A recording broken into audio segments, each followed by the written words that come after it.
His phone rang at 11:47 on a Tuesday night. Unknown number. He almost did not answer. He was already in his coat, keys in hand, heading back to his apartment after a late shift, the kind of tired that sits behind the eyes and makes everything feel slightly further away than it actually is. He answered because something made him. Not curiosity, something closer to instinct.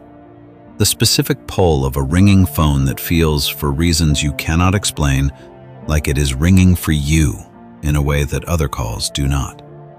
He put it to his ear and heard his own voice. Not a recording, not something flat and processed the way a voicemail sounds, or distorted the way a bad connection distorts.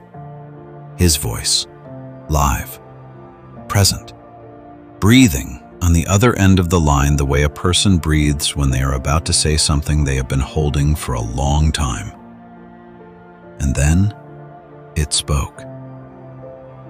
Don't go home tonight. 3 words, his own voice, and then the line went dead. He stood on the pavement for a long time with the phone in his hand. He called the number back. It rang out. No voicemail, no answer. He searched it. Nothing. A number that did not exist in any directory, attached to no carrier, registered to no account that any search could surface. He told himself it was a prank, a coincidence, someone whose voice happened to sound like his in the way that some voices simply do. He started walking home. He stopped at the end of his street, and he did not go home that night. He never told anyone exactly why he stopped, only that standing at the end of his street, looking toward his building, something felt wrong in a way that his body understood before his mind caught up. The kind of wrong that is not a thought, that is a physical sensation. Cold, certain, located somewhere in the chest just below the sternum. He booked into a hotel 2 streets away. He lay on top of the covers fully dressed and did not sleep. In the morning he went home and found his front door unlocked. He always locked it. He was certain he had locked it. The inside of his apartment had been gone through, carefully, methodically. The kind of search that is not vandalism but inventory. Someone had been in every room, had opened every drawer, had looked through everything he owned with a patience and a thoroughness that suggested they had not been in a hurry and had not been worried about being interrupted. Nothing was taken, not his laptop, not his cash, not anything with obvious value. Whatever they had come for either was not there or they had found it and taken it in a way that left no visible absence. He called the police, filed a report, changed his locks, installed a camera at his front door, and spent the following weeks trying to find a rational explanation for a phone call that had saved his life, or at least saved him from being inside that apartment when whoever searched it was still inside it. He never found the explanation. And the question that stayed with him, the one that the police could not answer and that no rational framework he applied to it could resolve, was not who had broken into his apartment. It was who had called him, in his own voice, knowing what was coming. The legend of the voice that sounds like you sits at the intersection of 2 very old and very deep fears. The fear of the doppelganger, the double, the copy, the version of yourself that exists somewhere you cannot see and operates with knowledge you do not have.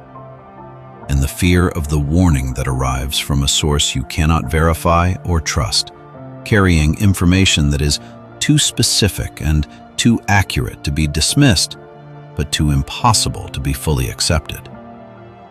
The doppelganger is one of the oldest supernatural concepts in recorded human mythology. It appears in Germanic folklore as the harbinger of death. To see your own double is to see an omen of your own ending, the universe showing you your absence before it happens.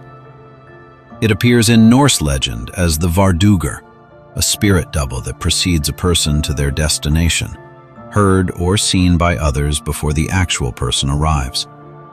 It appears in the literature of the 19th century as a symbol of psychological fracture, the self divided, the shadow self made manifest, the parts of a person that the conscious mind refuses to integrate, taking on a separate existence of their own. In every tradition, the double knows things the original does not, sees things the original cannot, exists slightly ahead of the original in time or in understanding, operating in the gap between what is happening and what is about to happen. The voice on the phone is the doppelganger updated for the modern world, not a figure glimpsed in a mirror or a shape seen at the end of a corridor. A voice, traveling through the infrastructure of the present, through phone networks and cellular signals and the technology that connects every person to every other person at all times, and arriving in your ear in the most intimate and unmistakable form possible. Your own voice, telling you something your conscious self does not yet know. The accounts that exist of this experience, and there are more of them than you might expect, collected in the communities that document paranormal experiences, passed between people who have never met and have no reason to coordinate their stories, follow patterns that are too consistent to be entirely accidental. The call always comes from an unknown number that cannot be traced. The voice is always recognized immediately and without doubt as the person's own voice. Not similar, not close, but exact, down to the specific qualities that every person's voice has and that are as unique as a fingerprint. The message is always short. Sometimes it is a warning, like the one that kept a man out of his apartment on a Tuesday night. Sometimes it is a location. Sometimes it is a name. Sometimes it is a single word that does not make sense until later. Sometimes hours later, sometimes days, when something happens that the word suddenly and completely explains. And the call is always made before the event it references, with a precision that rules out coincidence and a source that rules out any explanation that keeps you comfortable. Some accounts describe calling the number back and reaching themselves, their own voicemail, their own recorded greeting on a number that is not their number, as if the call had originated from a version of their own phone that exists somewhere slightly outside the world they can access.